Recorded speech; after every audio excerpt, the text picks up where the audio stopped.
الحمدللہ وکفا وسلام علی عبادہ الذین اصطفیٰ اما بعد اعوذ باللہ من الشیطان الرجیم بسم اللہ الرحمن الرحیم ان الدین عند اللہ الاسلام سبحان ربک رب العزت عما یصفون وسلام علی المرسلین والحمد للہ رب العالمین اللہم صلی علی سیدنا محمد وعلی آل سیدنا محمد وبارک وسلم اللہم صلی علی سیدنا محمد وعلی آل سیدنا محمد وبارک وسلم اللہم صلی علی سیدنا محمد وعلی آل سیدنا محمد وبارک وسلم ان الدین عند اللہ الاسلام، بے شک اللہ کے نزدیک دین اسلام ہی ہے۔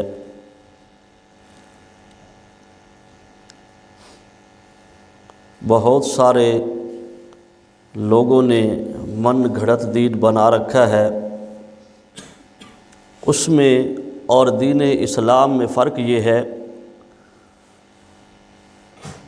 کہ یہ دین اسلام یہ اللہ کی طرف سے ہے، اللہ کی طرف سے بنائے ہوئے قانون ہیں، اللہ کی طرف سے بنائے ہوئے ضابطے ہیں، لیکن جو باقی ادیان ہیں، جو باقی فرقے باطلہ ہیں، وہ اپنی طرف سے من گھڑت دین بنا رکھا ہے جن کی کوئی اصل نہیں، جبکہ یہ میرا پروردگار ہے، ہمارا خالق ہے، اس بنانے والے نے ہمارے لیے قوانین مقرر کر رکھے ہیں۔ تو جو چیز کو بنانے والا ہوتا ہے وہ بہتر جانتا ہے کہ اس چیز کے لیے کس چیز کی ضرورت ہے۔ تو میرے پروردگار نے انسان کے لیے جو چیز مناسب تھی وہ فرمایا، وہ ہے دین اسلام، جو نجات کا ذریعہ ہے۔ یہاں دنیا میں بھی کامیابی کی زندگی انسان گزار سکتا ہے، اور کل قیامت کے دن بھی میرا پروردگار ہم کامیابی سے ہمکنار فرمائے گا۔ وہ ہے دین اسلام۔ اگر آپ غور فرما کے دیکھیں تو دین اسلام سب سے پہلے ہمیں ایمان کی دعوت دیتا ہے۔ وہ ایمان کیا ہے؟ ایمان یہ ہے لا الہ الا اللہ محمد الرسول اللہ، زبان سے اس کا اقرار کرنا اور دل سے اس کی گواہی دینا، اس کا نام ہے دین اسلام۔ دین اسلام کیا سکھاتا ہے؟ ایمان۔ اس کا نام ایمان ہے کہ زبان سے ہم اقرار کریں، اقرار باللسان و تصدیق بالقلب، زبان سے ہم کلمے کا اقرار کریں اور دل سے اس کی تصدیق کریں، تو اس کو ایمان کہتے ہیں۔ اور یہ ایمان اتنا قیمتی ہے، ایمان اتنا قیمتی ہے، جب ہم کلمہ پڑھتے ہیں تو سب سے پہلے ہمیں یہ تصور ملتا ہے کہ پروردگار کی ذات ہے، کوئی اور ذات ہے جو اس نظام کو چلا رہی ہے، تو ہم ہر بات کو اچھی ہو یا بری اس کو پروردگار کی طرف منسوب کرتے ہیں، جبکہ جو غیر مسلم ہیں وہ ہمیشہ اپنی طرف بات کو منسوب کرتے ہیں۔ یہی وجہ ہے کہ ان میں پاگل پن بہت زیادہ ہوتا ہے، کیونکہ وہ سوچتے ہیں اگر میں ایسے نہ کرتا تو میری فیکٹری تباہ نہ ہوتی، اگر میں ایسے نہ کرتا، اگر میں ایسے علاج کرتا تو یہ فلاں مریض ٹھیک ہو جاتا۔ وہ اپنے ذہن پہ بات کو لے لیتے ہیں۔ نتیجہ کیا نکلتا ہے؟ نتیجہ یہ نکلتا ہے کہ وہ یہ سوچ سوچ کے پاگل ہو جاتے ہیں، جبکہ دین اسلام ایک ایسا دین ہے جو ابتدا ہی سے جب ہم کلمہ پڑھتے ہیں لا الہ الا اللہ محمد الرسول اللہ، تو ہمیں یہ دین اسلام یہ سبق دیتا ہے نفع کا مالک بھی میرا اللہ ہے، نقصان کا مالک بھی میرا اللہ ہے۔ اگر کسی عورت کا شوہر فوت ہو جاتا ہے تو کوئی آ کے افسوس عورتیں کرتی ہیں تو وہ یہی کہتی ہے میرے اللہ کی مرضی ہے، وہ اپنے اوپر نہیں ڈالتی بلکہ ساری بات پروردگار نے فرمایا تم میرے اوپر ڈال دو تاکہ تمہارے ذہن کا بوجھ کم ہو جائے۔ کسی ماں کا بیٹا فوت ہو جاتا ہے تو ماں بھی یہی کہتی ہے، جب کوئی آ کے عورت افسوس کرتی ہے وہ بھی یہی کہتی ہے میرے اللہ کی مرضی ہے، انا للہ و انا الیہ راجعون، ہم سب اللہ کے لیے ہیں اور اللہ کی طرف ہی لوٹ کے جانا ہے۔ یہ دین اسلام کا تصور ہے کہ اپنا کچھ نہیں، سب کچھ میرے پروردگار کا ہے، وہ جب چاہے دے دے، جب چاہے لے لے، پھر پریشان ہونے کی ضرورت کوئی نہیں ہے۔ جب کوئی نفع یا نقصان ہوتا ہے ہر بات کو ایمان والا اللہ کی طرف منسوب کرتا ہے، لہذا اس کو ٹینشن نہیں ہوتی۔ اگر ہم ملک میں دیکھیں تو چند ایک آپ کو ملیں گے ایسے ہسپتال جس میں پاگلوں کا علاج کیا جاتا ہے، لیکن آپ دوسرے ملکوں میں دیکھیں جو اپنے آپ پہ بھروسہ کرتا ہے کفر، اس میں دیکھیں تو ایک ایک شہر میں سینکڑوں ہسپتال ایسے ہوتے ہیں جس میں پاگلوں کا علاج کیا جاتا ہے۔ وجہ کیا ہے؟ وجہ یہ ہے کہ وہ ہر بات کو اپنے اوپر لے لیتے ہیں۔ دین اسلام ہمیں یہ سکھاتا ہے کہ ارے ایمان لانے کے بعد اللہ کی ذات پہ یقین رکھو، نفع دینے والا بھی میرا اللہ ہے، نقصان دینے والا بھی میرا اللہ ہے، سب کچھ کرنے والا میرا اللہ ہے، ان ہواؤں کو چلانا والا میرا اللہ ہے، دریاؤں کو روانی دینے والا میرا اللہ ہے، آسمان کو بغیر ستون کے کھڑا کرنے والا یہ میرا اللہ ہے، زمین کو بغیر سہارے کے کھڑے کرنے والا یہ میرا اللہ ہے، ہواؤں کو چلانے والا میرا اللہ ہے، ان پرندوں کو اڑانے والا ہوا میں یہ میرا اللہ ہے، موسم کو بدلنے والا یہ میرا اللہ ہے۔ جب سب انسان یہ سوچتے ہیں، ایمان والے یہ جب سوچ لیتے ہیں تو ان کی ٹینشن ختم ہو جاتی ہے۔ جب سارا نظام وہی ہستی چلا رہی ہے تو نفع ہو گیا تو بھی میرا پروردگار دے رہا ہے، نقصان ہو گیا تو بھی میرا پروردگار دے رہا ہے۔ محبوب سبحانی پیران پیر شیخ عبد القادر جیلانی رحمۃ اللہ علیہ، ایک مرتبہ ان کا تجارتی جہاز سامان کا آ رہا تھا تو کسی نے آ کے بتایا کہ حضرت وہ آپ کا سامان جو آ رہا تھا تجارتی جہاز، بڑا کاروبار کیا کرتے تھے، آج کل ہم سوچتے ہیں مولویوں کا کیا کام ہے کہ کاروبار کریں۔ ارے پیران پیر جن کو دنیا مانتی ہے، اگر ان کے تجارتی جہاز سامان کے چلتے تھے تو ہم کس باغ کی گاجر اور مولی ہے کہ ہم کام نہ کریں؟ پیران پیر شیخ عبد القادر جیلانی رحمۃ اللہ علیہ کا یہ جہاز خبر ملی کہ وہ ڈوب گیا، آپ نے دل کی طرف توجہ فرمائی اور فرمایا الحمدللہ۔ پھر کچھ دیر گزر گئی تو آنے والے نے پھر خبر دی کہ الحمدللہ وہ خبر درست نہیں تھی، ڈوبتے ڈوبتے بچ گیا، اللہ نے اس کی حفاظت فرما لی، وہ بچ گیا جہاز۔ تو پھر دل کی طرف توجہ فرمائی، فرمایا الحمدللہ۔ تو سائل نے سوال کیا کہ حضرت مجھے سمجھ نہیں آئی، جب جہاز ڈوب گیا پھر بھی الحمدللہ، جب جہاز بچ گیا تو پھر بھی الحمدللہ۔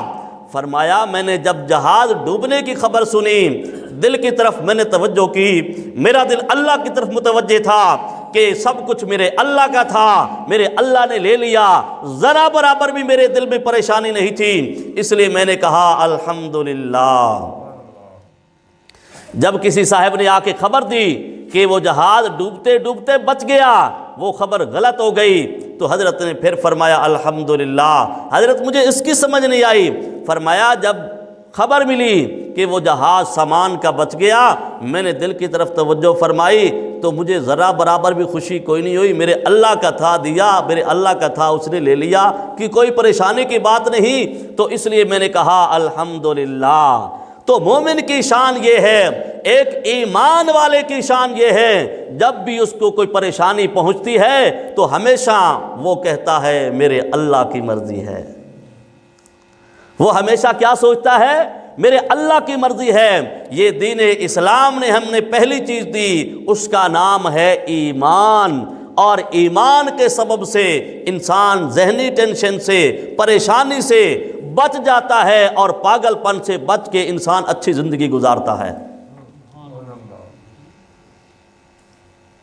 اور دین اسلام نے ہمیں ایمان لانے کے بعد، اللہ اور اس کے رسول کے تصور کے بعد ہمیں ماں باپ کی خدمت کا جذبہ دیا، ماں باپ کی عظمت بتائی کہ باپ یہ جنت کے دروازوں میں سے ایک دروازہ ہے، یہ ماں اس کے قدموں کے نیچے تیری جنت ہے۔ ارے اگر ماں باپ ناراض ہو جائیں تو اللہ اور اس کا رسول بھی راضی ہو جاتا ہے، اگر ماں باپ ناراض ہو جائیں تو اللہ اور اس کا رسول بھی ناراض ہو جاتا ہے۔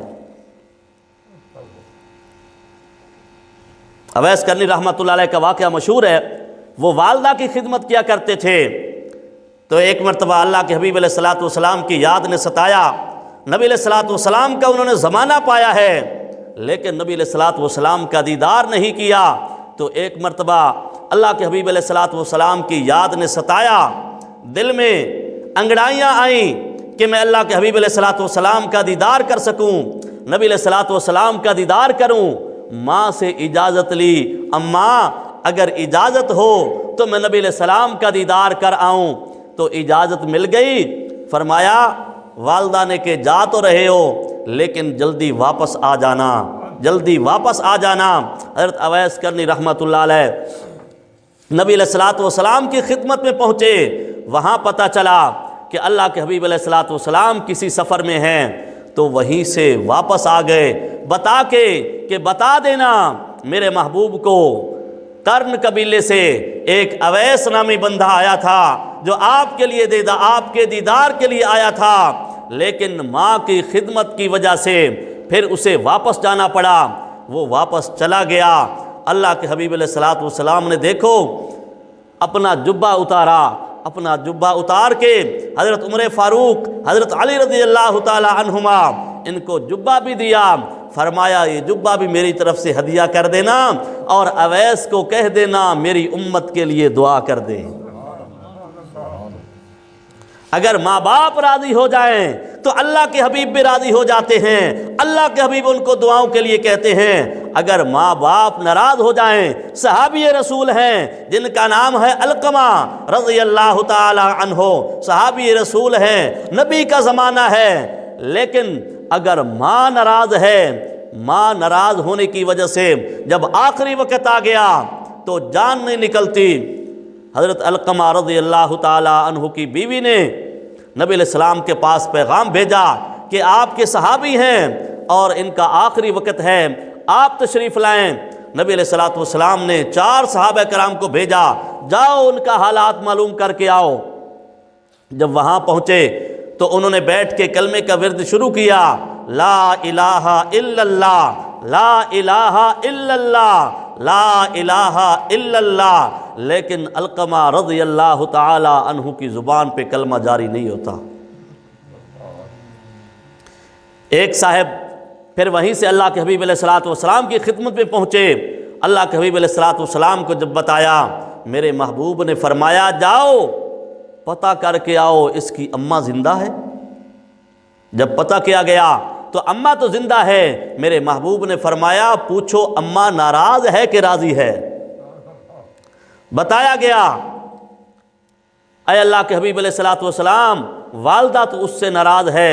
اللہ کے حبیب علیہ السلام تشریف لائے، نبی علیہ السلام نے ارشاد فرمایا کہ اگر آپ معاف کر دیں، اگر آپ معاف نہیں کرتی تو پھر فرمایا لکڑی اکٹھی کرو، اس کو یہی جلا دیتے ہیں۔ ماں تھی، ماں متا جوش میں آئی، ماں کی محبت جوش میں آئی، ماں کہنے لگی اللہ کے حبیب علیہ السلام لکڑیاں کیوں جمع کرتے ہو؟ فرمایا جب اس نے جلنا ہی ہے تو تیری آنکھوں کے سامنے اسے جلا دیں، جہنم کی آگ تو زیادہ سخت ہے، جہنم کی آگ تو زیادہ سخت ہے۔ ماں کی محبت جوش میں آئی، کہنے لگی اے اللہ کے حبیب علیہ الصلوۃ والسلام اللہ بھی گواہ ہو جائے، آپ بھی گواہ ہو جائیں، یہ آپ کے ساتھ والے ساتھی بھی گواہ ہو جائیں، میں نے اپنے اس بیٹے کو معاف کر دیا۔ جب ماں نے معاف کر دیا تو اسی وقت حضرت علقمہ رضی اللہ تعالی عنہ کی زبان پہ کلمہ جاری ہو گیا، لا الہ الا اللہ محمد الرسول اللہ، اور اپنی جان پروردگار کے سپرد کر دی۔ یہ تصور دین اسلام نے دیا کہ اگر تم ماں باپ کو محبت کی نظر سے دیکھو گے تو میرا پروردگار تمہیں ایک حج یا ایک عمرے کا ثواب عطا فرمائے گا۔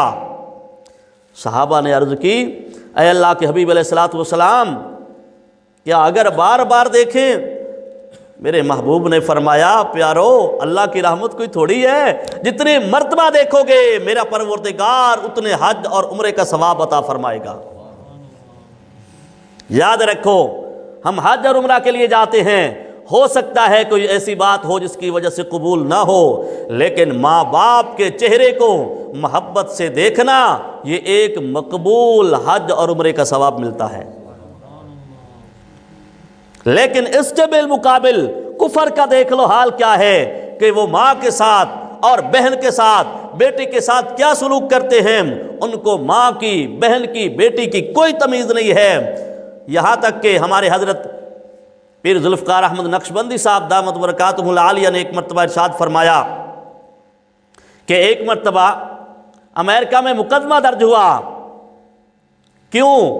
ماں نے مقدمہ درج کیا کہ میرا بیٹا ہے، میری عمر بڑی ہو گئی ہے، اب میری خدمت نہیں کرتا، میرے پاس نہیں بیٹھتا، اس کے پاس ایک کتا ہے، یہ اس کی خدمت تو کرتا ہے، میرے پاس نہیں بیٹھتا۔ تو ماں نے بھی وکیل رکھا، بیٹے نے بھی وکیل رکھا، کیس چلتا رہا۔ جو انصاف کے نعرے لگاتے ہیں ان کا ذرا حال دیکھو، جو قوانین کے نعرے لگاتے ہیں ان کا حال دیکھو۔ حال یہ ہے کہ کیس چلتا رہا، آخر کار عدالت نے یہ فیصلہ دیا آپ بڑھاپے کی عمر کو پہنچ چکی ہو، یہ بچہ 18 سال سے بڑا ہو گیا ہے، یہ خود مختار ہے، چاہے تو آپ کے پاس آئے یا نہ آئے، یہ کتا اس کا ذاتی ہے، یہ کتے کو ٹائم دے سکتا ہے، ماں کو ٹائم نہیں دے سکتا۔ ایسے دنیا کے قوانین بنائے ہوئے اس پر اللہ کی لعنت نہ ہو تو اور کیا ہوگا؟ اپنے آپ کو بڑا ترقی یافتہ سمجھتے ہیں اور حال یہ ہے کہ ماں کی اوقات کتے سے بھی کم ہے۔ ارے یہ دین اسلام کی خوبی ہے کہ ہمیں دین اسلام نے بتایا کہ باپ تمہارا جنت کا دروازہ ہے اور ماں تمہاری وہ ہے جس کے قدموں کے نیچے جنت ہے۔ دونوں موازنہ کر کے دیکھیں تو آپ کو پتہ چلے گا کہ دین اسلام سب دینوں سے زیادہ افضل دین ہے۔ اور اگر بیوی ہے تو اس معاشرے کے اندر کوئی طریقہ کار نہیں ہے کہ بیوی کو عزت دی جائے، حتیٰ کہ بیوی کا رخ کہیں اور ہوتا ہے، شوہر کا رخ کہیں اور ہوتا ہے، وہ اپنا کماتی ہے، وہ اپنا کماتا ہے، اس کا اپنا رخ ہے، وہ بھی گناہ میں لگا ہوتا ہے۔ ان کے ہاں گناہ کا تصور ہی کیا ہے؟ وہ اپنی للچائی ہوئی زندگی، وہ اپنی چاہت کو پورا کرتا ہے، عورت اپنی چاہت کو پورا کرتا ہے۔ وہ تو سمجھتے ہیں عورت کیا ہے، اس کا مقام کیا ہے، یہ تو ایک بس کی طرح ہے جو چاہے اس پہ سوار ہو جائے۔ یہ تصور ہے ان انصاف پسند لوگوں کا، یہ تصور ہے ان لوگوں کا جو اپنے آپ کو ترقی یافتہ کہتے ہیں۔ آؤ اسلام کی طرف آؤ، اللہ کے حبیب علیہ الصلوۃ والسلام کی زندگی کے دیکھو۔ نبی علیہ الصلوۃ والسلام نے گھر والیوں کی عزت اور قدر کی، گھر والیوں کو شوہر کی قدر سکھائی۔ اللہ کے حبیب علیہ الصلوۃ والسلام کے صحابہ کی زندگی کو دیکھ لیں، اولیاء کی زندگی کو دیکھ لیں، ایک مسلمان کی زندگی کو دیکھیں کہ اے مسلمان، تجھے اللہ کا دین کیا کہتا ہے، بیوی کو کیا کہتا ہے اور شوہر کو کیا کہتا ہے۔ بیوی کو اسلام یہ کہتا ہے تم شوہر کی عزت کرو، اگر کسی کو سجدہ کرنا ہوتا تو یہ تیرا شوہر تھا جس کو تو سجدہ کرتی۔ اگر شوہر کو اسلام کہتا ہے وَعَاشِرُوهُنَّ بِالْمَعْرُوفِ، اس کو معاف کر دے اللہ کی بندی سمجھ کے۔ یہ دین اسلام کا تصور ہے۔ اللہ کے حبیب علیہ الصلوۃ والسلام آخری وقت میں بھی فرمایا خیرکم خیرکم لأہلہ، تم میں سے بہترین وہ ہے جو اہل خانہ کے لیے اچھا ہے۔ کتنا بہترین تصور ازدواجی زندگی کا یہ اسلام نے دیا، اسلام نے بتا دیا۔ عورت ہے، بیوی ہے تو اس کا کام یہ ہے وہ گھر میں رہے، یہ شوہر کا کام ہے باہر سے کمائے گا، گھر لائے گا، بیوی گھر کی ملکہ بن کے رہے گی۔ یہ تصور اسلام نے پیش کیا ہے، کسی اور نے پیش نہیں کیا۔ دین اسلام ہمیں حیا سکھاتا ہے، جبکہ دوسرے لوگ، کافر لوگ، غیر مسلم لوگ، یہ ترقی یافتہ لوگ، یہ انصاف پرست لوگ، یہ کیا کہتے ہیں؟ حیا تو ایک بیماری ہے، حیا تو ایک بیماری ہے، جبکہ میرے محبوب نے فرمایا الحیاء شعبۃ من الایمان، حیا تو یہ ایمان کا حصہ ہے۔ میری امی عائشہ صدیقہ رضی اللہ تعالی عنہا نے ارشاد فرمایا کہ میرے محبوب میں کنواری لڑکی سے بھی زیادہ حیا تھا۔ یہ تصور اللہ کے حبیب علیہ السلام نے پیش کیا، یہ تصور حیا کا دین اسلام نے پیش کیا کہ اگر تیری بہن ہے، تیری بیٹی ہے تو اس کی طرف دیکھ، اگر تیری غیر محرم ہے تو اس سے نظریں جھکا لے، کیونکہ مجھے اسلام کہہ رہا ہے کہ اپنی نظروں کو جھکا لو۔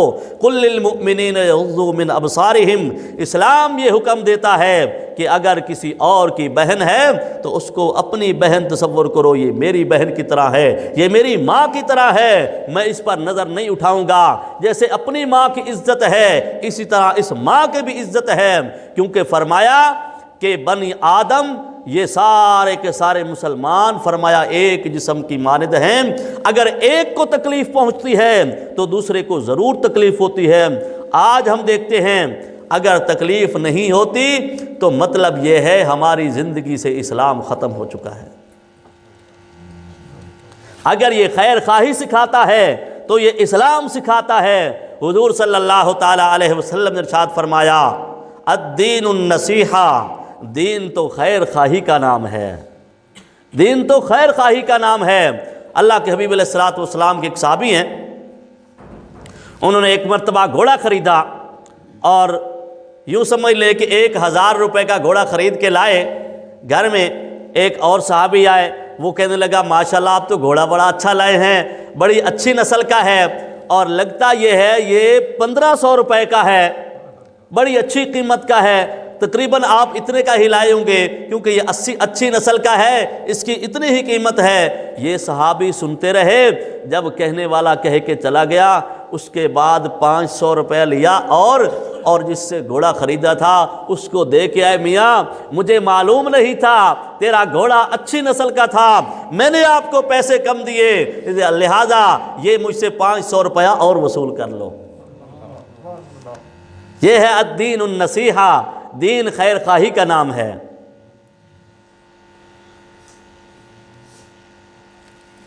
امام اعظم ابو حنیفہ رحمۃ اللہ علیہ ہمارے بڑے امام ہیں، بڑے متقی، بڑے پرہیزگار ہیں، ہمارے سلسلہ نقشبندیہ کے بڑے بزرگ ہیں۔ دن کا وقت ہے، ایک مرتبہ دوپہر کے وقت دکان بند کر کے جا رہے ہیں، کسی نے راستے میں پوچھا امام صاحب او نعمان بن ثابت آپ دکان بند کر کے کیوں جا رہے ہو؟ دوپہر کا وقت ہے، مشکل کیا ہو گئی؟ کوئی کام پڑ گیا؟ کیا مشکل بن گئی؟ فرمانے لگے مشکل تو کوئی نہیں پڑی، لیکن میں دیکھ رہا ہوں آج آسمان پہ بادل ہیں، آسمان پہ بادل ہیں، گاہک جو آئے گا اس کو ہو سکتا ہے کپڑے کا رنگ صحیح نظر نہ آئے، اگر کپڑے کا رنگ صحیح نظر نہیں آئے گا تو اس کو دھوکہ لگ جائے گا۔ اس دھوکے سے بچانے کے لیے ابو حنیفہ آج دکان بند کر کے جا رہا ہے۔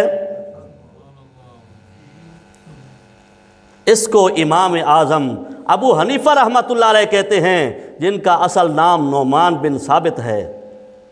ہمارے اکابرین کے اندر اتنی خیر خواہی تھی کہ ذرا کپڑے کا رنگ اگر صحیح نظر نہیں آتا تو وہ دکان بند کر کے چلے گئے، اور ہماری حالت یہ ہے ہم سوچتے ہیں کسی نہ کسی طرح کوئی پھنس جائے اور اس کو پھنسا لیں۔ اصل بات یہ ہے ہمارے اندر ایمان کی کمی ہے۔ ان کا ایمان مضبوط تھا، پتہ تھا کہ رزق دینے والا میرا اللہ ہے۔ وَفِي السَّمَاءِ رِزْقُكُمْ، تمہارا رزق آسمانوں میں ہے، کسی اور کے پاس نہیں ہے۔ تمہارا رزق عاملوں کے پاس نہیں ہے، تمہارا رزق تو پروردگار کے پاس ہے۔ نبی کریم صلی اللہ تعالی علیہ وآلہ وسلم کے ایک غلام انڈونیشیا کی طرف تشریف لے گئے۔ نبی کریم صلی اللہ علیہ وسلم کے غلام انڈونیشیا میں تشریف لے گئے. کیوں گئے؟ ایک گھوڑا خریدنے کے لیے، تاکہ وہاں سے اچھی نسل کا گھوڑا خرید کر کے لائیں. جب وہاں تشریف لے گئے، وہاں ایک گھوڑا مل گیا جو اچھی نسل کا تھا. مانگنے والے نے مانگا، بھائی یہ 100 روپیہ دے دو، گھوڑا لے جاؤ. کتنے کا کہا؟ 100 کا کہا کہ گھوڑا لے جاؤ. دینے والے کا حال دیکھو، نبی علیہ السلام کے غلام کا حال دیکھو. فرمایا میں آپ کو 150 دوں گا، میں آپ کو 150 دوں گا. لوگ حیران ہو گئے. اس نے کہا میاں یہیں رک جاؤ، میں ابھی آتا ہوں. اس نے لوگوں کو اکٹھا کر لیا. آؤ آج آپ کو ایسا تاجر دکھاؤں، میں 100 مانگتا ہوں وہ 150 دیتا ہے، لگتا ہے اس کے دماغ کا کوئی مسئلہ ہے. سارے لوگ اکٹھے ہو کے آ گئے. کہنے لگے ہاں اب مانگو نا. کہنے لگے او میاں گھوڑا کتنے کا دینا ہے؟ وہ کہنے لگے میں 100 روپے کا دیتا ہوں. یہ کہنے لگے 100 نہیں، آپ کو 150 دوں گا. سارے لوگ مذاق کرنے لگ گئے کہ یہ کیسی بات ہے، مانگنے والا کم مانگتا ہے. جیسے آج کل ہماری عادت ہے، ہم تو کیا کہتے ہیں، نقص نکال کے اس سے قیمت کم کرواتے رہتے ہیں. او میاں اس میں یہ بھی خامی ہے، اس میں یہ بھی خامی ہے، اس میں یہ بھی خامی ہے. لیکن نبی علیہ السلام کے غلام کا حال دیکھیے، نقص نہیں نکالا بلکہ فرمایا او میاں اس کی قیمت تو زیادہ بنتی ہے، میں نے لمبے سفر پہ جانا ہے، اس کی قیمت تو تقریباً 200 روپے ہے، لیکن 150 اس لیے دیتا ہوں تاکہ راستے میں اس کا خرچہ بھی ہونا ہے، میرا خرچہ بھی ہونا ہے، میں اس لیے آپ کو 150 روپیہ دے رہا ہوں. اس وقت جتنے لوگ اکٹھے تھے سب لوگوں نے مل کے کہا گھوڑے کا سودا بعد میں کرنا، پہلے ہمارے ایمان کے سودے کر دے. گھوڑے کا سودا بعد میں کرنا، پہلے ہمیں کلمہ پڑھا دے تاکہ ہم مسلمان ہو جائیں. جس دین اسلام نے اتنی سچائی سکھائی ہے. پوچھا آپ ایسا کیوں کر رہے ہیں؟ بتایا میرے محبوب صلی اللہ تعالیٰ علیہ وسلم نے ہمیں خیر خواہی سکھائی ہے، ہمیں خیر خواہی سکھائی ہے کہ اگر کسی کی مجبوری ہو، کسی کو معلوم نہ ہو تو کسی کی مجبوری سے ناجائز فائدہ نہیں اٹھانا. اس لیے میں نے یہ کام کیا ہے. اس نے کہا اگر ایک کام میں اتنی خیر خواہی سکھائی ہے تو باقی یہ کتنا پیارا دین ہوگا. باقی دین کے کاموں میں، بقیہ کاموں میں میرے محبوب صلی اللہ علیہ وسلم نے کتنی اچھی اچھی باتیں بتائی ہوں گی. لہذا سب نے کلمہ پڑھا اور مسلمان ہو گئے. پورے کے پورے انڈونیشیا میں کوئی مولوی اور پیر اور جماعت نہیں پہنچی. ابتدا میں ایک سوداگر، ایک تاجر جس کی سچائی کی وجہ سے اللہ نے پورے انڈونیشیا میں اسلام پھیلا دیا. الدین النصیحہ، دین ہمیں خیر خواہی سکھاتا ہے، دین ہمیں قربانیاں سکھاتا ہے. جنگ تبوک کا موقع ہے. اللہ کے حبیب علیہ الصلوۃ والسلام یہ جانثار اللہ کے راستے میں جو جانیں قربان کرتے ہوئے پیاسے اللہ کے راستے میں تھے. تو میدان میں ایک شخص پیاسا پکار رہا تھا، پیاس پیاس مجھے پیاس لگی ہے. تو پانی والا ایک شخص دوڑتا ہوا آیا پہلے کے پاس. ابھی پہلے کو پانی دینے لگا تھا، اس نے پانی نہیں پیا تھا کہ آگے سے آواز آئی قریب پڑے ہوئے بندے کی کہ پیاس پیاس مجھے پیاس نے ستایا ہے، پانی پلاؤ. آخری وقت تھا تو اس بھائی نے اشارہ کیا مجھے نہیں چاہیے، میرے اس بھائی کو پانی دے دو. جب دوسرے کے پاس پہنچتے ہیں یہ پانی پلانے والے تو تیسرے نے آواز دی پیاس پیاس مجھے پیاس لگی ہے. یہ دوسرے نے کہا اس تیسرے کو پلا دو، میں نہیں پیتا. جب یہ تیسرے کے پاس پانی پلانے والا پہنچا تو اس تیسرے کی روح پرواز کر چکی تھی. جب واپس لوٹا دوسرے کے پاس تو دوسرے کی بھی روح پرواز کر چکی تھی. جب تیسرے کے پہلے کے پاس پہنچا تو اس کی بھی جان پرواز کر چکی تھی، اللہ کے پاس پہنچ چکے تھے. تینوں نے اگر قربانی کی ایک دوسرے کے لیے. یہ دین اسلام سکھاتا ہے. یہ فرقے باطلہ، یہ کافر، یہ انصاف پرست، یہ مغربی لوگ کہاں ایسی باتیں سکھاتے ہیں. وہ تو اگر کسی کو کچھ دیتے بھی ہیں وہ تو اپنے غرض اور مقصد کے لیے نام خیر خواہی کا لیتے ہیں، نام انصاف کے لگاتے ہیں، اگر 100 ہمیں قرض دیتے ہیں تو ساتھ 50 سود کا بھی لگا لیتے ہیں۔ اللہ کی لعنت پڑتی ہے ہمارے اوپر بھی، ان کے اوپر تو پڑنی ہے، وہ تو ہے کافر، ہمیں بھی اس لعنت میں ڈبو دیتے ہیں، قرض میں بھی ڈبو دیتے ہیں اور اللہ کی لعنت میں بھی ڈبو دیتے ہیں۔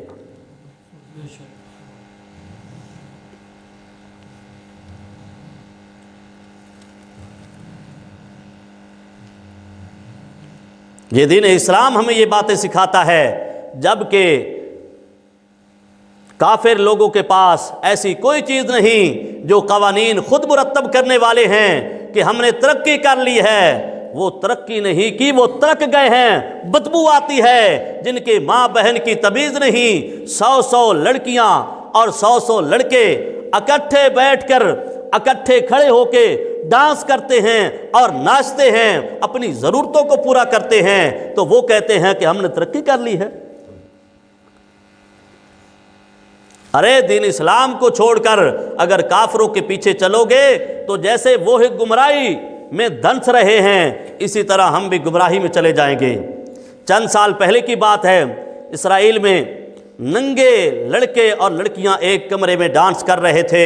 میرے پروردگار کا غضب جوش میں آیا، میرے پروردگار نے ان کو اسی کمرے سمیت، اسی جیسے ننگے بدن لڑکیاں تھیں، ننگے بدن لڑکے تھے، میرے پروردگار نے اس زمین کے اندر غرق فرما دیا، تباہ و برباد فرما دیا۔ جو کام تباہی کے ہیں ہمیں ان پہ لگاتے جا رہے ہیں، اور پھر کہتے ہیں انصاف کا نعرہ بھی لگاتے ہیں، اور پھر دین اسلام کا موازنہ بھی کرتے ہیں، دین اسلام کے ساتھ ٹکراؤ بھی کرتے ہیں، کہتے ہیں یہ پرانی باتیں ہیں، یہ پرانا دین ہے۔ ارے جو آج نئے قوانین انہوں نے مرتب کیے ہیں ان سے تو حیا چلی گئی ہے، حیا ان کا فوت ہو گیا، اور کہتے ہیں کہ یہ نئے قوانین ہیں۔ آج کفر خود تنگ آ چکا ہے ان قوانین بنا کے، ان کو پتہ ہے جو ہم نے قوانین بنانے ہیں اس سے لوگ سدھرتے نہیں ہیں بلکہ خراب ہوتے ہیں، وہ خود اس بات سے عاجز آ چکے ہیں اور تنگ آ چکے ہیں، اور ہمیں انہی باتوں پہ لگا رہے ہیں۔ آج میں سوچ رہا تھا ٹھیک ہے ترقی ہو گئی ہے، ترقی ہو گئی ہے، ہم یہاں سے بیٹھ کے دوسری دنیا میں باتیں کر لیتے ہیں، ہو گئی ہے ترقی، ہم اپنے پیغام دوسرے ملکوں تک پہنچا سکتے ہیں۔ ہاں خوشی کی بات بھی ہے، لیکن ایک غم کی بات بھی ہے۔ میں آج سوچ رہا تھا کہ کتنے لوگ ایسے ہیں جنہوں نے اس موبائل کو اپنی زندگی کا آئیڈیل بنا لیا ہے، اپنی زندگی کا حصہ بنا لیا ہے، اسی موبائل میں لگے رہتے ہیں، کئی گھنٹے گزر جاتے ہیں، اللہ کی یاد سے ہمیں غفلت میں گزر جاتے ہیں، اور ہم سمجھتے ہیں کہ ہم نے بڑا کوئی تیر مار لیا، ہم نے بڑی چیزیں نیٹ پہ دیکھ لی ہیں، جبکہ کافروں نے یہ چال چلی ہے اور اس چال میں وہ کامیاب ہو گئے کہ ہم نماز بھی پڑھتے ہیں، ہمارا دھیان موبائل کی طرف ہوتا ہے، کہیں ایسا نہ ہو جائے کسی کی کال آ جائے، کہیں ایسا نہ ہو جائے کہ میرے دوست کی کال آئے میں نماز میں ہوں، اگر کال آ جاتی ہے ہم نماز جو پڑھتے ہیں وہ آنن فانن پڑھتے ہیں، ایسے مرغے کی طرح ٹھونگے مار کے، نماز میں دھیان نہیں ہوتا، دھیان دوست کی طرف ہوتا ہے۔ ارے دین اسلام تمہیں یہ سکھاتا ہے کہ تم ہر وقت اللہ کی طرف متوجہ رہو، وَهُوَ مَعَكُمْ أَيْنَمَا كُنْتُمْ، تم جہاں کہیں بھی جاؤ گے یہ دین اسلام سکھاتا ہے میرا پروردگار تمہارے ساتھ ہے، تمہیں کبھی پریشانی نہیں ہوگی، کبھی ٹینشن نہیں ہوگی، اگر ہوگی تو ہم یہی کہیں گے میرے پروردگار کی مرضی ہے، ہمارے ذہن پہ بوجھ نہیں آئے گا۔ جب ذہن پہ بوجھ نہیں آئے گا تو پاگل پن کی مرض ختم ہو جائے گی۔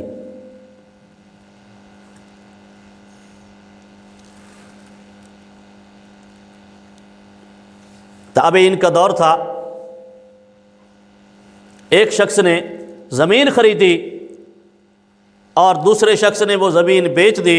جو خریدنے والے تھا اس نے جب اپنی اس زمین میں ہل چلائے تو اس کو ایک صندوق ملا جس میں بہت سارا سونا اور چاندی تھا۔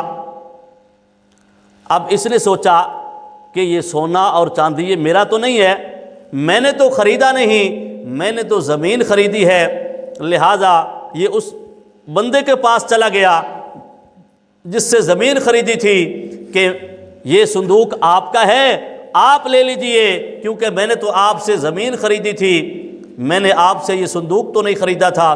بیچنے والا کہنے لگا بھائی میں نے تو یہ زمین جو کچھ تھا اس میں سب کچھ بیچ دیا، یہ میرا نہیں، یہ سب کچھ آپ کا ہے۔ وہ کہتا یہ آپ کا ہے۔ انوکھا قصہ،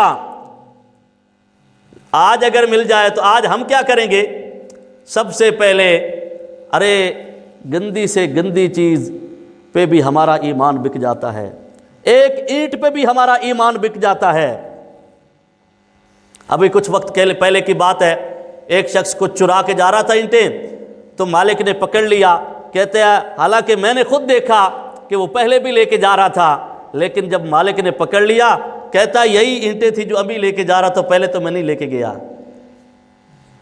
واہ مسلمان، تیرا ایمان کتنا کم ہو گیا، کتنا کم ہو گیا کہ ایک اینٹ کے بدلے میں تو نے ایمان کے سودے کر دیے۔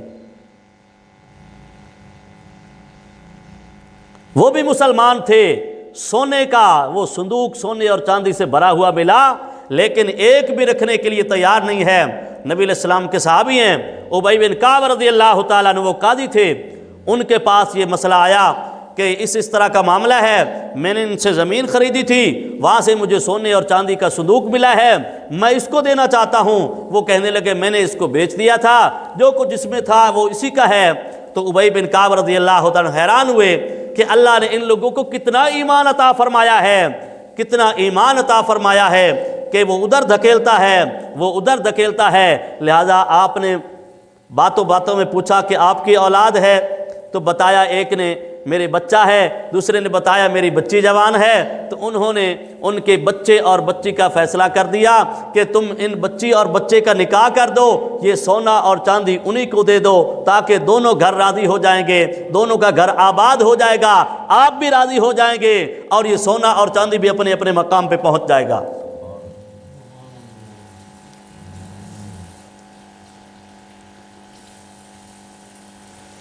جبکہ اگر ہم دیکھتے ہیں کہ اس دور میں اگر ہم غور و فکر فرمائیں تو ارے ایک مرغی پہ ہمارا ایمان بک جاتا ہے، ایک انڈے پہ ہمارا ایمان بک جاتا ہے، ایک روپے پہ ہمارا ایمان بک جاتا ہے۔ اتنا ہمارا ایمان کمزور ہو گیا، اتنا ہمارا ایمان کمزور ہو گیا، جبکہ ہمارے اکابرین کا ایمان تو بہت زیادہ مضبوط تھا۔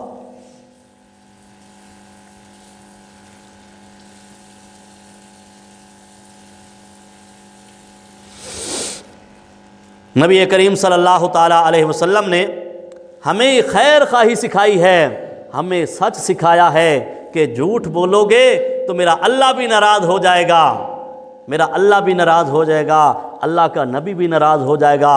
اگر سچ بولو گے اللہ بھی راضی ہو جائے گا، رسول اللہ بھی راضی ہو جائیں گے، اللہ اس دنیا کو بھی سنوار دیں گے، میرا اللہ آخرت کو بھی سنوار دے گا۔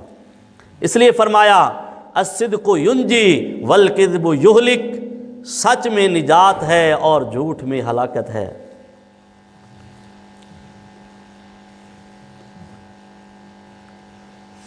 ایک مرتبہ کاندھلا ایک علاقہ ہے، اس میں مسئلہ بن گیا کہ ایک ہندو کی زمین تھی، اس پر مسلمان نے قبضہ کر لیا۔ مسلمان کہتا یہ زمین میری ہے اور ہندو کہتا یہ زمین میری ہے۔ اب جی کیسے اس کا فیصلہ ہو؟ لہذا مسلمان نے اور روپ دھار لیا کہ ہم اس میں مسجد بنائیں گے، اور لوگوں کو بھی ساتھ ملا لیا، اور ہندو نے اور لوگوں کو ساتھ ملا لیا کہ ہم اس میں مندر بنائیں گے۔ اب فیصلہ کوئی نہ ہوا، جج کے سامنے پیشی ہوئی، وہ کہتے ہیں یہ میرا ہے، وہ کہتے ہیں یہ میرا ہے۔ ہندو سے انگریز نے پوچھا، جج تو تھا وہ انگریز تھا، جج نے پوچھا کہ آپ کی گواہی کون دے سکتا ہے، گواہی کون دے سکتا ہے؟ تو وہ ہندو کہنے لگے مسلمانوں کے ایک مفتی الہی بخش صاحب ہیں، اگر وہ کہہ دیں یہ ہمارا ہے تو ہم ان کو دے دیں گے۔ دیکھو نا، ایک ہندو کو بھی یقین تھا کہ یہ مفتی صاحب جھوٹ نہیں بولتے، جو حق بات ہے وہ کہیں گے۔ لہذا وہ فیصلے کا دن قریب آنے لگا، مسلمان بڑے خوش ہونے لگے کہ ہمارے حق میں ہی فیصلہ ہوگا، ہم نے مسجد بنانی ہے۔ بعض دوسرے ہندو پریشان تھے، لیکن جس نے کہا تھا اس نے کہا پریشان ہونے کی ضرورت نہیں، جو کہا ہے اسی میں خیر ہوگی۔ آخر وہ جن کے لیے گنے جا رہے تھے وہ دن آ گئے۔ جج نے پوچھا ہاں کون ہے اس بارے میں بتانے والا، کون ہے گواہی دینے والا؟ تو ہندو کہنے لگے یہ مسلمانوں کے مفتی صاحب ہیں، اگر یہ کہہ دیں کہ یہ پلاٹ ہمارا ہے تو ہم ان کو دے دیں گے، جیسا یہ کہہ دیتے ہیں ہم ویسا کر دیتے ہیں۔ اب مسلمان بڑے خوش تھے، ہمارے حق میں فیصلہ ہوگا۔ لیکن مفتی الہی بخش صاحب سے جب پوچھا گیا، جج صاحب نے پوچھا مفتی صاحب آپ بتاؤ یہ پلاٹ کس کا ہے؟ فرمایا اگر مجھ سے پوچھتے ہو تو میں بتاؤں گا، لیکن ٹھیک ٹھیک بتاؤں گا، یہ پلاٹ ہندو کا ہے، یہ مسلمان کا نہیں ہے۔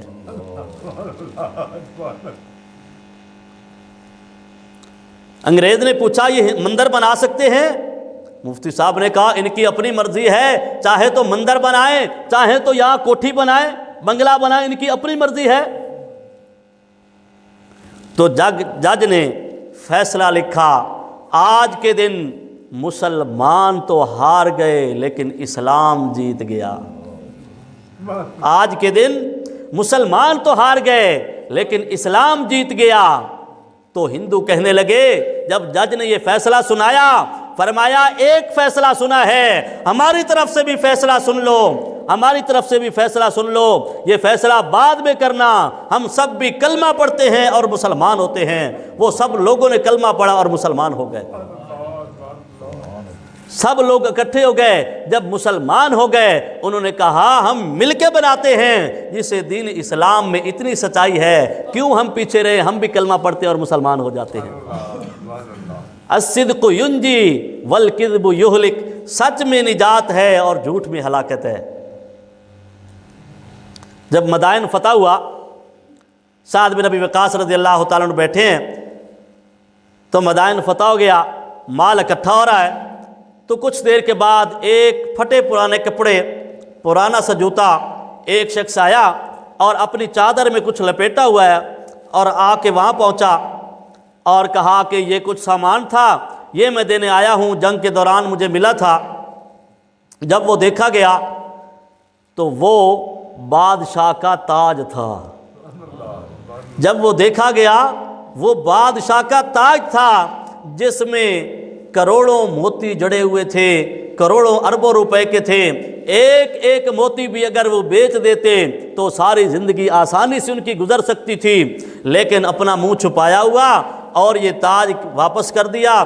سعد بن ابی وقاص رضی اللہ تعالیٰ عنہ اس شخص کے چہرے کی طرف دیکھنے لگے اور چہرہ تو صحیح پہچان نہ ہوئی، پوچھا کہ آپ کا نام کیا ہے؟ اس شخص نے اپنی پشت بدل لی، اپنا منہ پھیر لیا اور کہنے لگا جس کے لیے میں تاج لایا ہوں وہ میرا نام بھی جانتا ہے، میرے ابا کا نام بھی جانتا ہے۔ یہ کس نے سکھایا؟ یہ دین اسلام نے سکھایا کہ اتنی ان کے اندر اخلاص تھا، اتنی ان کے اندر سچائی تھی، اتنی ان کے اندر ایمانداری تھی، اس لیے فرمایا ان الدین عند اللہ الاسلام، اللہ کے نزدیک تو دین اسلام ہی ہے۔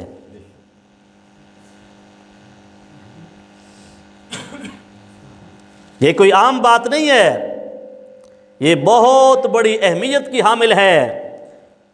ایسے لوگ بھی ایماندار تھے۔ ایک تاجر تھے، وہ دوسرے شہروں میں کاروبار کے لیے جایا کرتے تھے، تو بار بار شہروں میں کاروبار کے لیے جاتے تو کافی دن انہیں رہنا پڑتا تھا۔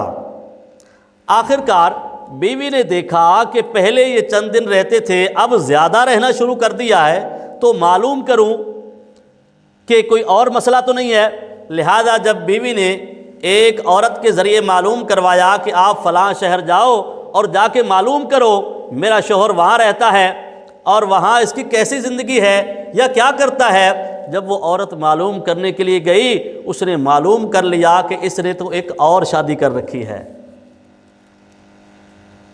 جب واپس آ کے اس عورت نے بتایا تو اس تاجر کی بیوی پہلے تو سوچنے لگی کہ میں اس راز کو کھولتی ہوں، بات چیت کرتی ہوں، لیکن سوچا کہ اس نے شادی تو کر لی ہے، اس کا حق تھا، اس نے کر لی ہے، جب میرے ساتھ اچھا ہے تو میں کیوں اس کا راز کھولوں؟ لہٰذا اس نے اس کے راز کو چھپا لیا۔ پتہ اس کو چل گیا جتنے دن یہاں رہتا ہے اتنے دن وہاں رہتا ہے، یہ کام تو کوئی نہیں، لگتا یہ ہے کہ اس نے شادی کی ہوئی ہے، اور پھر پکا پتہ بھی چل گیا، ذرائع سے اس نے معلوم بھی کر لیا۔ اب یہ خاموش رہی۔ جب اس عورت کا شوہر فوت ہو گیا تو اس وقت بہت سارا مال اس کے حصے میں آیا۔ جب وراثت تقسیم ہونے لگی تو اس نے وراثت کو 2 حصوں میں تقسیم کیا۔ اس پہلی عورت نے وراثت کو 2 حصوں میں تقسیم کیا، اور تقسیم کر کے اسی عورت کے ذریعے بہت سارا مال تھیلا بھر کے وہ اس دوسری بیوی کے پاس، یعنی اپنی جو سوکن تھی اس کے پاس بھیج دیا خاموشی سے، تاکہ آپ اس کو دے آئیں، اس کا راز بھی نہ کھلے اور اس کو یہ مال بھی مل جائے۔ جب یہ لے کے وہاں پہنچیں کہ آپ کا شوہر فوت ہو گیا ہے، اس کی پہلی شادی بھی تھی، اس کا جتنا مال تھا اس کی بیوی نے اس مال کے 2 حصے کیے ہیں، اور ایک حصہ اس نے آپ کی طرف بھیجا ہے اور ایک اپنے پاس رکھا ہے۔ اس تاجر کی دوسری بیوی نے وہ بہت سارا مال پیسہ تو لے لیا، لینے کے بعد کہنے لگی اللہ جزائے خیر دے اس عورت کو، کتنی ایماندار عورت ہے، کتنی اچھی عورت ہے کہ اس نے میرا اتنا خیال رکھا ہے۔ پھر یہ کہہ کے سامان واپس لوٹایا اور کہنے لگی اگر وہ اتنی ایماندار ہے تو اللہ مجھے بھی ایمان نصیب فرمائے، میں بھی یہ بتاتی ہوں، یا اللہ کو پتہ ہے یا میرے شوہر کو پتہ ہے، جب آخری مرتبہ جا رہے تھے تو جاتے ہوئے وہ مجھے طلاق دے کے گئے تھے، میں اس مال کی حقدار نہیں ہوں، یہ اسی پہلی کا حق ہے، اسی تک پہنچا دو۔ اتنا ان کا ایمان مضبوط تھا۔ دہلی کی ایک مسجد بڑی خوبصورت تھی، تو وہاں نقش و نگار بڑے بنے ہوئے تھے، تو ایک مرتبہ انگریز وہاں گیا نقاشی کے لیے تاکہ میں دیکھوں، اس کے پرنٹ دیکھ کے آؤں، اس کی نقاشی دیکھوں، خوبصورتی جا کے دیکھوں۔ اس دیکھنے کے لیے گیا تو وہاں اس کو راستے میں ایک اپاہج، ایک معذور ملا، تو اس نے کہا میں غریب ہوں، حقدار ہوں، کچھ آپ سے سوال کرتا ہوں، مجھے دے دیجئے۔ تو اس انگریز نے بٹوے سے کچھ پیسے نکالے، اس کو دے دیے، اور بٹوا جیب میں ڈالنے لگا، اور وہ بٹوا نیچے گر گیا۔ تو اس کو تو پتہ نہ چلا، وہ وہاں سے گھوم کے واپس آ گیا۔ جب واپس آیا تو پھر اس کو احساس ہوا کہ میرا تو بٹوا تھا، اس میں بہت سارے کاغذات تھے، بہت سارے پیسے تھے، وہ گم ہو گئے۔ پریشان تو ہوا، لیکن بیوی کو بتایا، بیوی بھی ایسی شوقین تھی ایسی چیزوں کی، لہذا اس نے کہا کہ بڑی اچھی جگہ ہے، بڑی خوبصورت ہے جگہ، میں چاہتا ہوں آپ بھی چلیں میرے ساتھ، دیکھنے چلتے ہیں۔ جب کچھ دنوں کے بعد بیوی کو لے کے ایک پروگرام بنایا اور بیوی کو لے کے وہاں پہنچا، تو اس مرتبہ پھر یہ فقیر آگے بڑھا۔ یہ انگریز دیکھنے لگا کہ یہ وہی مانگنے والا ہے، مانگنے آ رہا ہے، مگر اس نے اس مرتبہ آگے ہاتھ پھیلانے کی بجائے اپنے تھیلے میں ہاتھ ڈالا اور کچھ وہاں سے نکال کے اس انگریز کو دینے لگا۔ انگریز نے دیکھا یہ کیا بات ہے، کہنے لگا یہ آپ کا جی بٹوا ہے، یہ گر گیا تھا تو میں نے اس کو سنبھال کے رکھا۔ تو انگریز بڑا حیران ہوا، کہنے لگا اس میں تو مال تھا، آپ پیسے لے لیتے، تو آپ تو مانگنے والے ہیں، آپ کی ضرورتیں پوری ہو جاتی۔ یہ معذور کہنے لگا دل تو میرا بھی چاہتا تھا کہ میں اس کو وصول کر لوں، میں اس مال کو حاصل کر لوں اور میں استعمال کر لوں، لیکن پھر میرے ذہن میں یہ بات آئی کل قیامت کے دن عیسیٰ علیہ السلام حضرت محمد مصطفیٰ احمد مجتبیٰ صلی اللہ تعالی وسلم پر مقدمہ نہ کر دیں کہ آپ کے امتی نے میرے امتی کے پیسے چرائے تھے۔ اتنا ان کا ایمان مضبوط تھا۔ ایک فقیر کا ایمان اتنا مضبوط تھا، جن کے پاس مال پیسہ بھی نہیں ہوتا۔ آج سوچیں کیا ہمارے ایمان بھی اتنے مضبوط ہیں؟ ایک مرتبہ ایک حاجی صاحب حج پہ گئے، ان کا ایک تھیلا ایک چور نے چرا لیا اور وہ بھاگ نکلا۔ جب جانے لگا کچھ سفر پہ تو وہ اندھا ہو گیا. جب اندھا ہو گیا تو اس نے شور مچا دیا کہ ہے میں نے ایک بابے کا تھیلا اٹھا لیا, اس نے بد دعا کر دی اور اللہ نے میری بینائی واپس لے لی ہے, مجھے وہاں لے کے چلو تاکہ میں اس کو تھیلا دے دوں, اللہ میری بینائی واپس کر دے. تو لوگوں نے اس کو پکڑا اور وہ اللہ والے کے پاس لے آئے, بزرگ کے پاس لے آئے میدان میں. تو اس بزرگ کے پاس جب لے کے آئے کہ آپ تو ناراض ہو گئے ہیں, اس نے آپ کا تھیلا چرا لیا ہے, یہ آپ ناراض ہو چکے ہیں, لہذا آپ اس کو معاف فرما دیں. تو اللہ والے فرمانے لگے جب اس نے تھیلا اٹھایا تھا میں نے تو اسی وقت معاف کر دیا تھا. وہ حیران ہوئے, کہنے لگے یہ کیسی بات ہے کہ آپ کا سارے زیادہ راہ اسی میں تھا, سارا خرچہ اسی میں تھا, اس نے اٹھا لیا اور آپ نے فوری طور پر معاف کر دیا.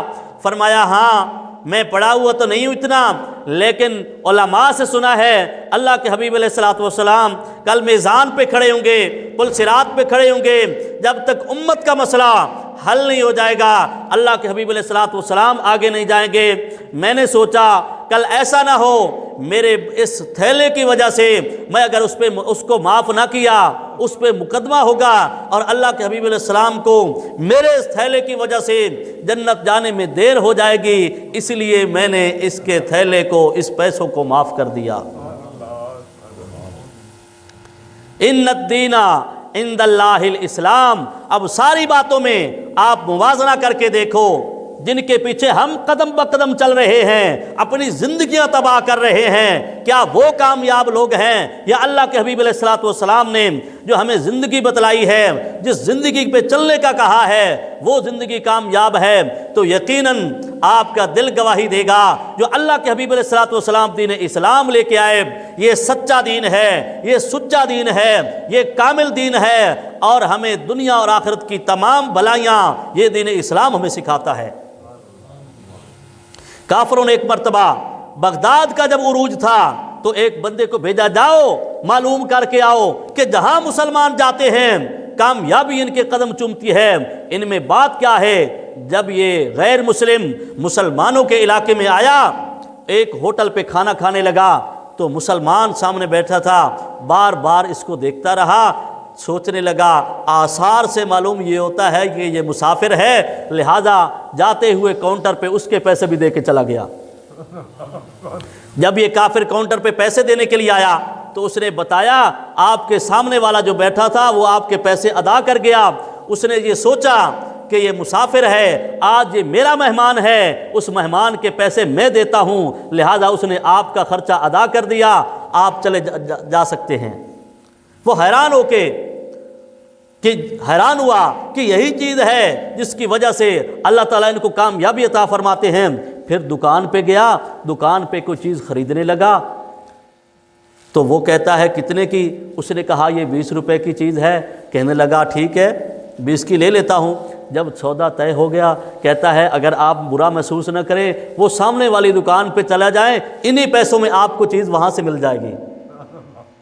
وہ گیا, اس نے چیز تو خرید لی, لیکن اس کافر کے دل میں خیال آیا, سوچنے لگا کہ آخر اس نے مجھے ایسا کیوں نہیں کیا کہ مجھے وہ چیز دے دیتے. آ کے پوچھا کہ آپ نے چیز کیوں نہیں دی؟ تو وہ کہنے لگے اصل بات یہ ہے میرا تو اتنا کچھ ہو گیا ہے کہ میرے گھر کا خرچہ چل جائے گا. میں آج صبح سے دیکھ رہا ہوں میرے بھائی اس کے پاس ایک گاہک بھی نہیں آیا. میں نے یہ سوچا آج میرے بھائی سے آپ سودا لے لیں گے تاکہ اس کا چولہا بھی چل جائے, اس کے گھر کا خرچہ بھی چل جائے, اللہ تعالیٰ اس کو بھی نفع دے دے. یہ ہے دین اسلام. اب غور کرتے رہیں اور سوچتے رہیں کہ دین اسلام کتنا پیارا دین ہے جس کو ہم نے چھوڑ دیا ہے. اللہ سے دعا ہے کہ اللہ تعالیٰ ہمیں پھر اسی دین اسلام کی طرف لوٹا دے, اللہ تعالیٰ ہمارے ایمان کو محکم فرمائے اور اللہ تعالیٰ ہمیں اس سچے اور اس کامل دین پہ عمل کرنے کی توفیق عطا فرمائے. جو ہماری پچھلی زندگی گزر چکی دین اسلام سے ادھر ادھر دائیں بائیں ہو کے یا ہم نے کافروں کی پیروی کر لی, چاہے دانستاً یا غیر دانستہ طور پر, اس سے ہم آج توبہ کر لیں کہ آج کے بعد ہم اللہ کے حبیب علیہ الصلوۃ والسلام کی ذات کو آئیڈیل بنائیں گے اور نبی علیہ الصلوۃ والسلام کے ہر حکم کے مطابق اپنی زندگی کو بنانے کی کوشش کریں گے۔ اللہ تعالیٰ مجھے اور آپ کو ان باتوں پہ عمل کرنے کی توفیق عطا فرمائے۔ وآخر دعوانا الحمدللہ رب العالمین۔